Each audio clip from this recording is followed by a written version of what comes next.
Ruilova está con nosotros, expresidente del Colegio Nacional de Abogados, un hombre que lee bastante, que le gustan mucho los libros.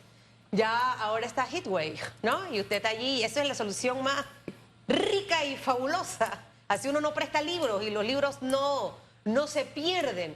¿Y por qué hablo del tema de la lectura? Porque es súper importante sembrar precisamente, licenciado Ruilova, el tema de la lectura comprensiva, de entender precisamente entre líneas esas palabras, y eso nos los proporciona muchísimo el poder agarrar un libro o escucharlo hoy en día para tener más conocimiento. O sea, no pensemos que el que lee es un nerd, que el que lee eso no le da para comer. Sí le da para comer, sí le da para sobrevivir y vivir. Y este debate de hoy, hay que escuchar entre líneas precisamente qué es lo que propone cada candidato, sin que esa propuesta sea más de campaña política y que suene a convencimiento, porque te estoy mostrando a ti cómo voy a hacer realmente esto o atender aquel problema. Sus expectativas como un hombre de lectura, señor Ruilova, y bienvenido a la mejor alternativa informativa de las mañanas. Susan, Félix, buenos días. Encantado siempre de estar con ustedes. La lectura te permite el pensamiento crítico, te permite analizar el fenómeno y contextualizarlo. Mira, que más es una pregunta que pareciese cerrada, y yo te diría sobre el debate de hoy que apunta al proceso de elecciones generales. Un proceso de elecciones generales que está caracterizado por las reglas jurídicas que impone el Tribunal Electoral y también por la dinámica de las campañas electorales. Entonces, en pleno siglo XXI ha surgido, bueno, hace ya 20, 30 años, ha surgido una técnica y un arte que se llama el del marketing político, el de los asesores en materia política, la gente que asesora las campañas. Y estos asesores han aprendido con mucha profundidad que las redes motivacionales del voto en el siglo XXI son eminentemente emocionales. Contrario a los 70, 80, la gente discutía sobre ideología, sobre partidos políticos, su historia. ¿Cuán negativo es haber abandonado temas de ideologías, por ejemplo, del todo? Bueno, cada sociedad se da, ¿no? Y luego, obviamente, que de la deconstrucción del socialismo se perdió el debate de izquierdas y derechas. Pues ya hoy las sociedades no encuentran una necesidad de apuntar hacia allá. Ahora, la política es ideología, la política necesita ese debate, pero bueno, las campañas han sido muy pragmáticas. ¿Y qué le dicen a los candidatos? Cuando usted dice pragmático, porque aquí me gusta desmenuzar mucho, porque me encuentro mucha gente en la calle y me dice, ¿cómo aprendo en las mañanas en radiografía? Cuando usted dice que estas campañas muy pragmáticas, traducidos al lenguaje sencillo del panameño. Bueno, práctico, es decir, construir un líder táctico que logre, ¿qué cosa? Ubicar los votos, conseguir los votos.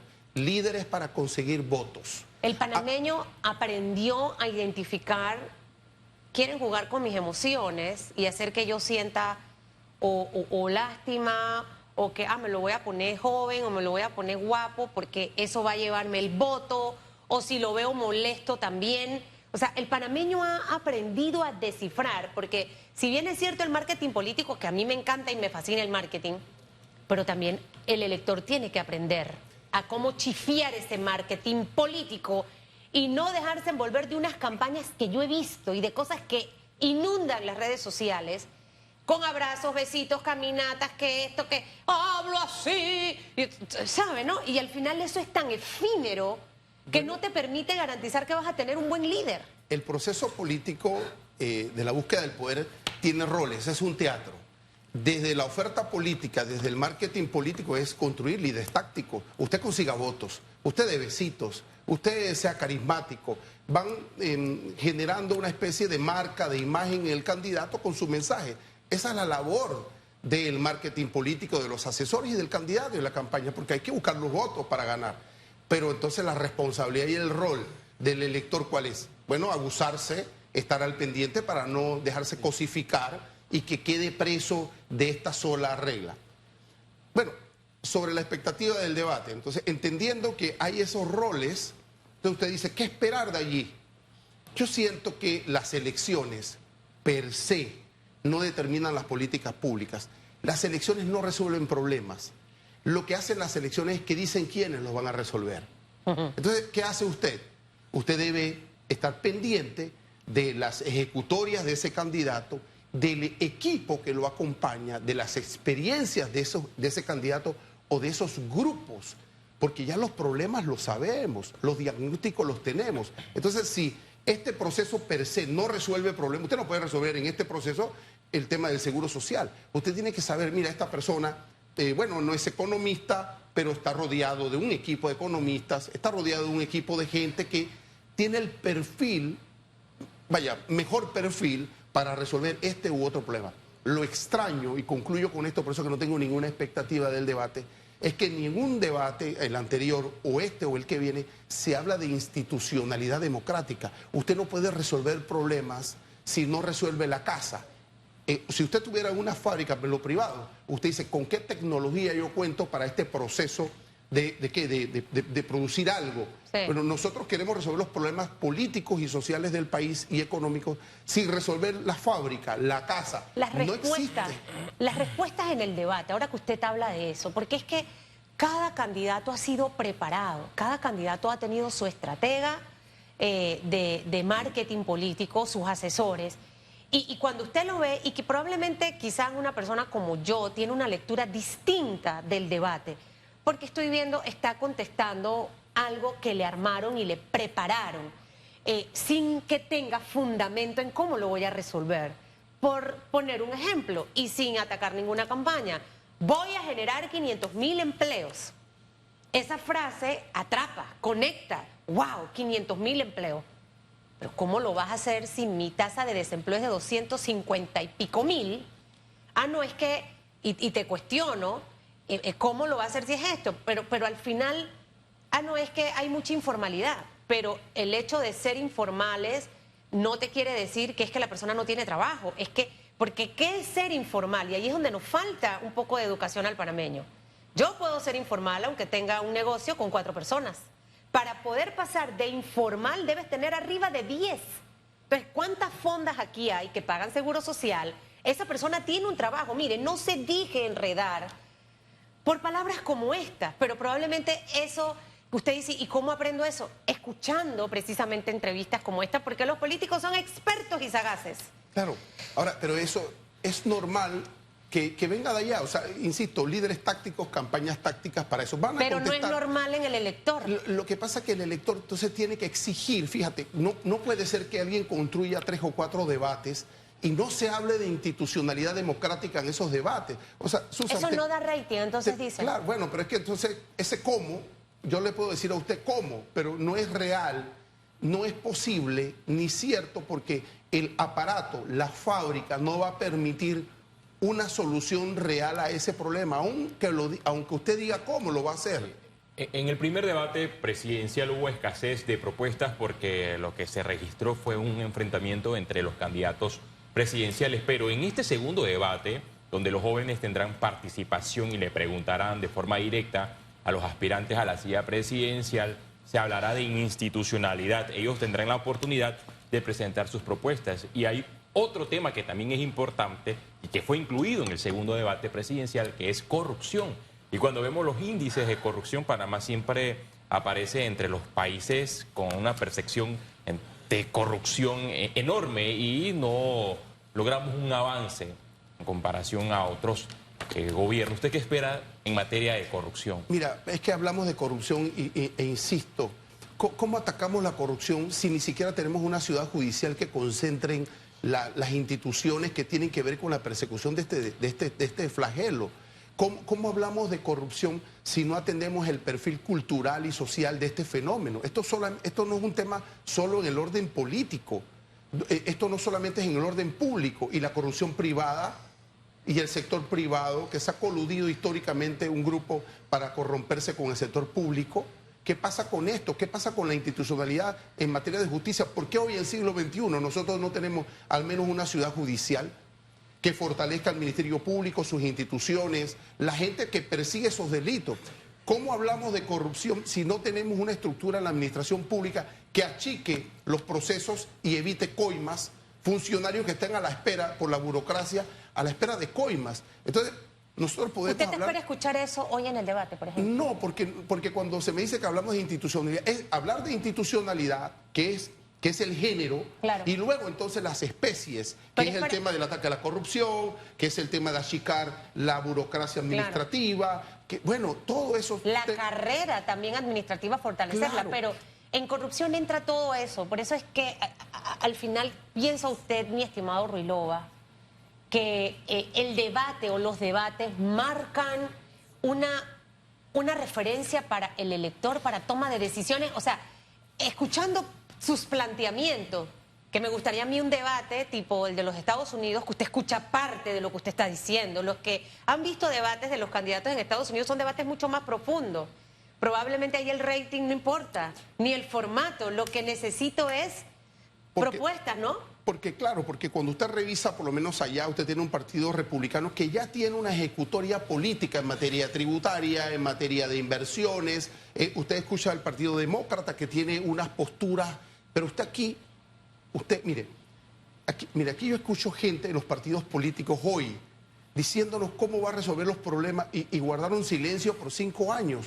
Como partido político no los escuché, por lo menos un planteamiento sobre un problema específico del país, el problema económico, el problema de la educación, pero a 3 meses, ahora ya todo se va a resolver. En 3 meses estos partidos y estos voceros y estas campañas nos están diciendo en 3 meses lo que no nos dijeron en 4 años O están y 9 haciendo meses. lo que no hicieron. Claro, mira, yo apuesto a que estas cosas como los debates sí permiten, ayudan, pero son elementos que nos ponen en perspectiva para saber dónde estamos hay verdaderamente, en la cultura política, ¿ya? Hay verdaderamente en Panamá un partido opositor, y es que esto se lo pregunto ya que usted hace algunos cuestionamientos, y cuando vemos la Asamblea Nacional, el Ejecutivo presenta un proyecto de ley y vienen diputados y proyectos de ley que son altamente cuestionados, diputados de la oposición del partido Cambio Democrático, del partido panameñista, le dan ese espaldarazo, pero cuando vemos a los presidentes de estos partidos políticos de la oposición,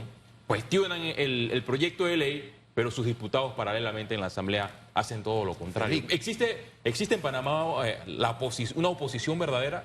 Feliz, no existe y ahora en este proceso quedó aniquilada. No puede ser que un candidato sea postulado por 4 o 5 partidos políticos que se supone que son antagónicos. Y la pregunta es, si ese diputado llega al Parlamento, ¿a quién le va a hacer caso? Claro. ¿A qué bandera política le va a hacer? A la que le dé plata, porque Bueno, ni siquiera entonces, por bandera. Entonces, en el debate político, mira, vivimos en un primitivismo democrático. Sí. Vamos hacia atrás porque las reglas electorales cada vez generan más confusión y no van fijando el derrotero. Y la gente se confunde, ya la gente no sabe por dónde. Y yo favorecería, fíjate, la posibilidad en un cambio constitucional Segunda vuelta. que no necesariamente la segunda vuelta, sino que las elecciones para el Parlamento sean a mitad de camino. Después Y de las presidenciales. Sí, exactamente, y eso despejaría para la gente el debate sobre el tipo de parlamentario. ¿Hay referencia en otros países Por de supuesto eso? que sí. ¿Dónde? Estados Unidos lo tiene, Argentina lo tiene. O sea, los países desarrollados.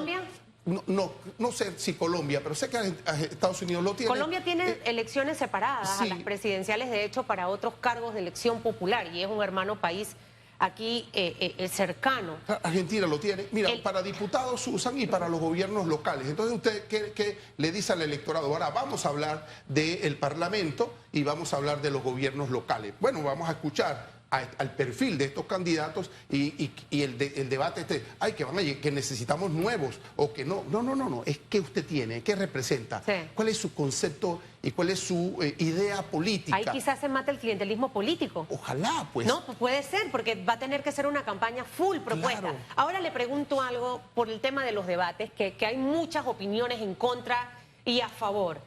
La posición de José Raúl Mulino, que el lunes en la tarde fue que recibió, según la entrevista que dio el día de ayer en Telemetro Reporta, la invitación ya formal para asistir al debate. Hemos tenido en nuestra historia política presidentes ganadores que no asistieron a los debates. Mireya Moscoso, Martín Torrijos, Ricardo Martinelli, y justo no asistieron en los debates en los que posteriormente se convirtieron en presidentes electos de este país. José Raúl Mulino hablaba de un aspecto interesante. En un minuto no puedo contestar mi propuesta. En el anterior debate parecía que todos eran contra Martín, porque en realidad le tocó poner el paraguas ahí para recibir todo ese poco de piedra. Y tratar de una manera u otra defenderse y aprovechar el tiempo para hablar de su propuesta. ¿hasta dónde es bueno y malo no asistir o asistir? Que es algo que en este momento también está en conflicto. Y probablemente los asesores de Mulino le dijeron, hey, no vamos para el debate. Fíjate que... Otros dicen, es que no va porque se le va a salir la verdadera esencia, ¿no? Sí.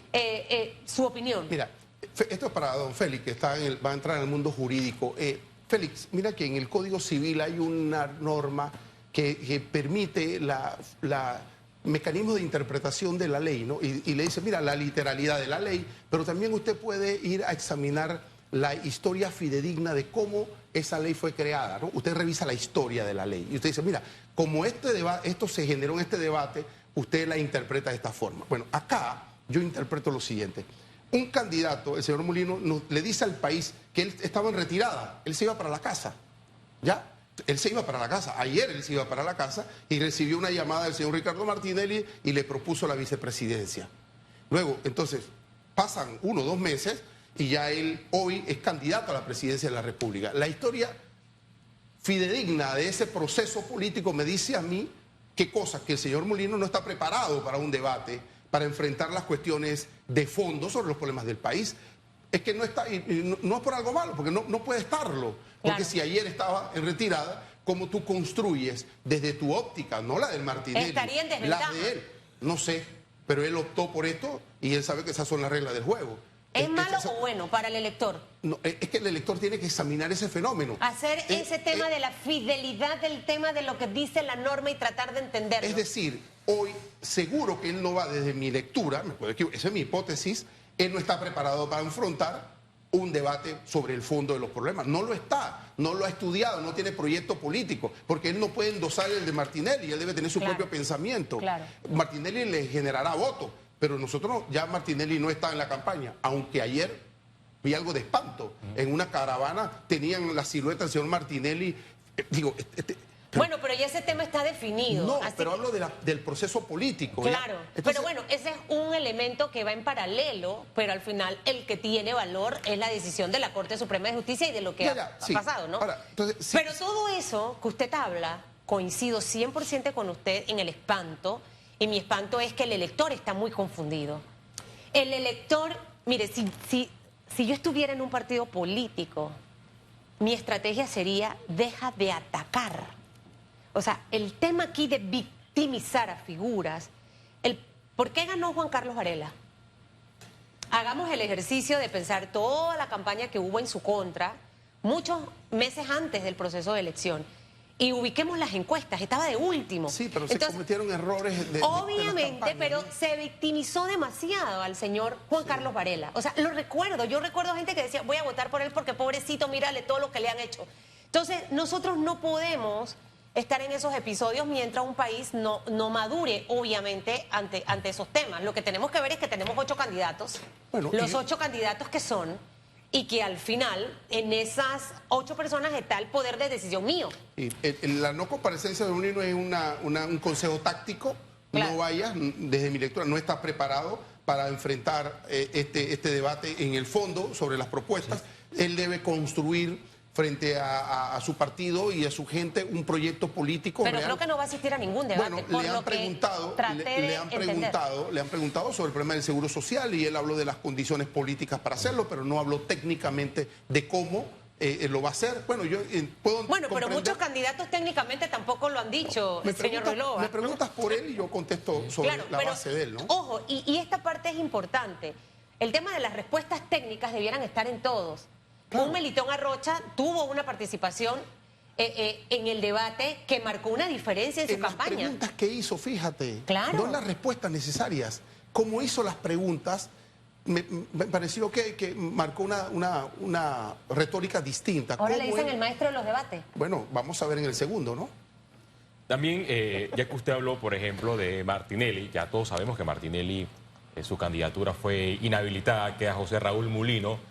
Está en entredicho esa candidatura porque se presentó una demanda de inconstitucionalidad, ya se admitió, se le dio traslado al procurador, ya hay un comunicado de la Corte Suprema de Justicia y algunos juristas hablan de que este tema de la demanda de inconstitucionalidad podría salir así mismo como la demanda de inconstitucionalidad del contrato minero que salió en pocas semanas. Bueno, se debe definir este asunto cumpliendo con los trámites y las ritualidades de la justicia constitucional cuanto antes, porque el país no puede estar a la expectativa, menos en esta dimensión, sobre una sentencia en el orden constitucional de la Corte. Debe definir el tema. No creo, la palabra entredicho es muy difícil, muy dura. Él es el candidato oficial, eso es tan firme, y la acción constitucional lo que busca es verificar si en el proceso se generó alguna inconsistencia, alguna falta en el orden constitucional. Yo creo que no. Me parece bueno, le tocará al magistrado Arrocha, sí, y a su equipo, pleno, ¿no? Y al Pleno, pero él debe generar los trámites.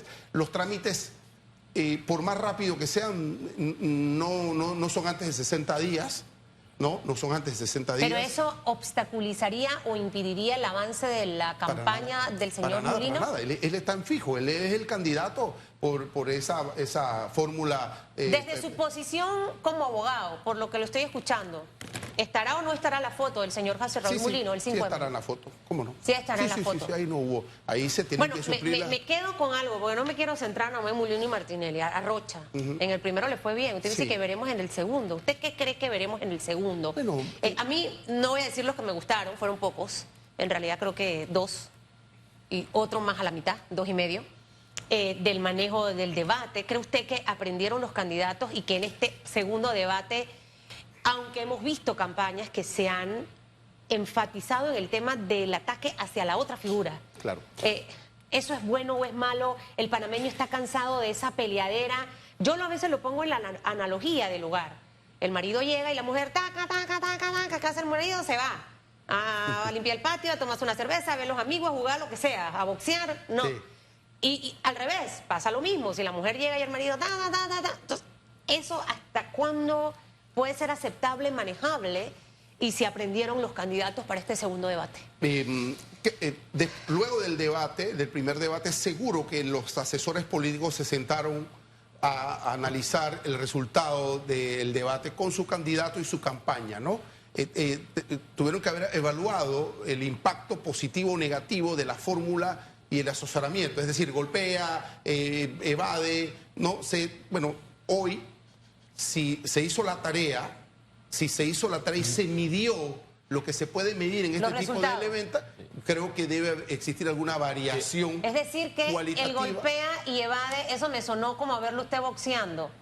Golpea, sí, y evade porque en el boxeo es válido. Es válido. Pero acá, ¿cuán válido es? No. Alguien dijo que la política es un deporte de contacto. ¿No? No es fácil, esto no es ingenuidad. ¿Pero qué tipo de contacto? Bueno, hay que a veces cuestionar algunas ejecutorias de los candidatos. ¿Usted por qué dice eso? Bueno, eso es normal. O cuestionar la idea del debate. Puede ser. O asumir también como válida esa idea. Mira, si yo llego a presidente, me gusta tu idea, te voy a incorporar como asesor. Qué sé yo, lo golpeas, lo provocas. Es parte, y te tomas la idea. ¿Qué? Y no te conviertes en un mesías político, porque el país no puede resolverlo una sola persona. Claro. Tu idea me gusta, fíjate, y lo digo sin ningún problema. Bueno, eso no lo escuchamos en el debate. Bueno, ¿sabe qué escuchamos en el debate? Mucho escuchamos esto. Martín Torrijos, durante tu administración la inseguridad estuvo, y yo decía, de verdad, o sea, ¿cuántos años han transcurrido? Solamente el celular es distinto a la época en la que fue presidente Martín Torrijos. Claro. Hoy todo ha cambiado. Entonces, las comparaciones en periodos tan extensos y largos, ¿hasta dónde pierdo tiempo como en eso, en vez de profundizar cómo voy a cambiar la seguridad, por ejemplo? La profesora Gordón plantea debates de fondo sobre la estructura económica del país. Pero bueno, tampoco la participación de ella fue hacia esa línea. Bueno, los otros candidatos no entran al debate de fondo sobre esos temas, si es necesario o no, el tamaño del gobierno, del Estado. Bueno, ¿qué esperamos, Susan? Ojalá que nos ayude a descifrar un poco. Hay mucha incertidumbre, creo que lo dije aquí, la incertidumbre es la ignorancia del futuro. Hay que tomar decisiones. No sé cuánta gente va a poder, esto se mide, cuánta gente va a darle seguimiento a esto. Chiriquí no solamente se viste de gala ahora con el debate, sino que ya viene su feria. Bueno, es parte de todo un engranaje. ¿Qué tanto pueden impactar las propuestas de los candidatos presidenciales en este segundo debate al grupo de indecisos? Estamos esperando ideas, estamos esperando propuestas, estamos contrastando. Ayuda, por supuesto. Quedan días, quedan semanas interesantes. Mi visión es estas campañas, la que va cometiendo errores tácticos se va quedando en el camino, Sí. y esto puede hasta polarizarse. Totalmente. Perfectamente. Es quien comete menos errores. Sí. Entonces hay muchas ¿Qué sería errores? Uno. Y dos, estamos viendo muchas campañas en televisión, en radio, en las plataformas digitales, algunos con cortes de los clips de entrevistas y de todo lo demás, pero hemos visto otras como que uno se pregunta, ¿y eso qué es? ¿No? Sí. Eso también puede catalogarse como un error en la campaña que puede incidir, por ejemplo, en que un candidato en un momento está muy bien posicionado y en el otro te fuiste a pique. Por supuesto, bueno. En menos de un mes. Bueno, pero mira lo que le ocurrió a Rómulo, ¿no? En el momento de su entrevista. Es un error. Es un error de táctico. Si usted envía un mensaje... ¿Qué momento de qué entrevista? De la mina. Ah, pero eso está hace buen pero rato. eso lo Y eso melló. todavía lo viene arrastrando. Pero eso lo melló, claro. Entonces usted, cuidado con lo que dice. Es más, si usted envía un mensaje de un tema y usted no es consecuente o no ha sido consecuente en su vida con ese mensaje, con esa idea o con esa propuesta, usted comete un error. ¿Hizo bien el Tribunal Electoral o hizo mal en prohibirle a los candidatos presidenciales no mostrar ninguna prueba en el debate?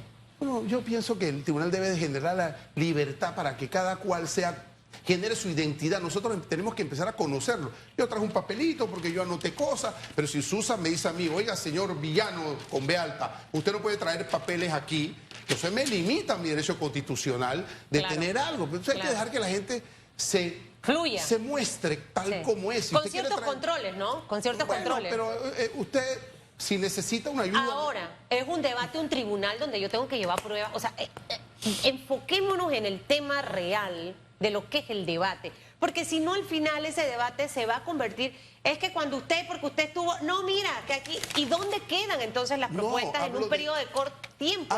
Por lo menos si usted habla de seguridad, ¿ya? Usted dice, bueno, el índice de homicidio por cada cual en el año tal, yo tengo una data que me puede ayudar a mí a decir, mira, para no fallar en las cifras, ¿no? O sea, esa es una cosa diferente. Bueno, de eso estoy hablando. Hacia eso debiéramos nosotros ir. Claro. Alguien me escribe, Carlos Araúz, no es alguien, Carlos Araúz, que él, aunque no esté aquí, él está en la mañana y conectado.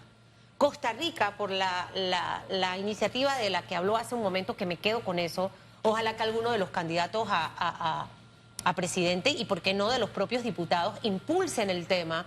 Tenemos la oportunidad, una vez finalice el 5 de mayo, de abrir la puerta, de sentarnos maduramente todos, y cuando hablo sentarnos no es que voy a estar yo, los partidos políticos, la sociedad civil, y ver qué es lo que va a pasar con las próximas elecciones. Vamos a hablar de reformas a la Constitución para empezar a establecer, por ejemplo, segunda vuelta electoral por los numeritos que estamos viendo, porque aquí cualquiera de los 8 se convierte en presidente con un 20, 21, 22 o 23%. Olvidémonos del 33%. Y segundo, la iniciativa de la que usted nos ha hablado. Costa Rica, me dice Carlos Araúz, tiene precisamente ese proceso de elección posterior a la presidencial para escoger a los alcaldes y a los diputados. Porque de verdad necesitamos información para tomar decisiones inteligentes y sabias. Latinoamérica está inmerso en una serie de problemas y lo decía un dirigente de Nicaragua que estuvo aquí hace poco, que fue candidato presidencial con el señor Ortega, sí, que hay un plan para desestabilizar la región. O sea, liderado de lo que hemos mucho hablado. El panameño se puede cansar de tanta promesa de lo que no se cumple y nosotros no podemos ir a eso. Tenemos que llevar a los mejores hombres y a las mejores mujeres. Pero no tenemos que esperar las elecciones para romper esos mitos. Mira, hemos quedado históricamente envueltos en el mito. Es decir, mira, no refundemos el Estado porque la inversión no llega, ¿ya? Eso es un mito. Va fijando el miedo, el terror, que este país no puede darse un diálogo democrático para refundar su Estado. Al contrario, cuando usted le dice al mercado internacional que usted tiene la madurez democrática para poder examinar sus instituciones, su institucionalidad y crecer, eso es un buen mensaje. Y lo han hecho otros países y lo hacen países desarrollados.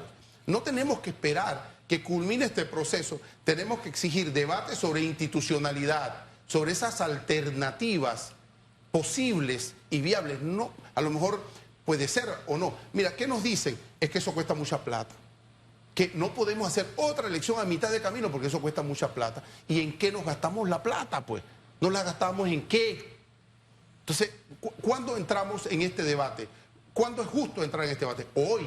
Es tarde, es en este momento. Y si no es en el debate formal del Tribunal Electoral, exigir, por lo menos los gremios del país, exigir un debate sobre institucionalidad democrática para examinar y escuchar a los candidatos sobre esta temática. Doctor, pero ¿cómo creerle a los candidatos presidenciales si cuando hablan de institucionalidad y de combatir la corrupción envían estos mensajes tratando de convencer al electorado, pero a su derecha e izquierda hay personas altamente cuestionadas, hay personas que fueron incluso hasta condenadas por casos de corrupción? Hay hasta diputados que en su momento aceptaron recibir coimas. Bueno, pero una refundación saca del escenario al Parlamento, porque le da poder a un grupo de constituyentes para generar esa refundación y permitirle al pueblo, ¿qué cosa? Un referéndum para que examine el trabajo realizado. Usted no pretende hacerlo con el status quo, eso no va a pasar. No. Y así usted va a, ¿qué cosa? Encarar al candidato que en campaña dijo una cosa y cuando está en el poder se desdice de esto. Hay que atreverse a hacer un cambio real en todo lo que tenemos. Si queremos ver resultados diferentes, toca hacer ajustes y tomar decisiones, y ojalá que tomemos las mejores. Usted ve el debate hoy, en ECO usted puede verlo, hay una antesala, hay un post, porque todo eso le sirve para que usted pueda tomar una buena decisión este 5 de mayo. Señor Ruilova, con mi varita mágica lo despido. ¿Quiere decirme algo? No, espero que el otro año nos inviten a la feria de David a hacer el programa aquí, ¿no? Allá.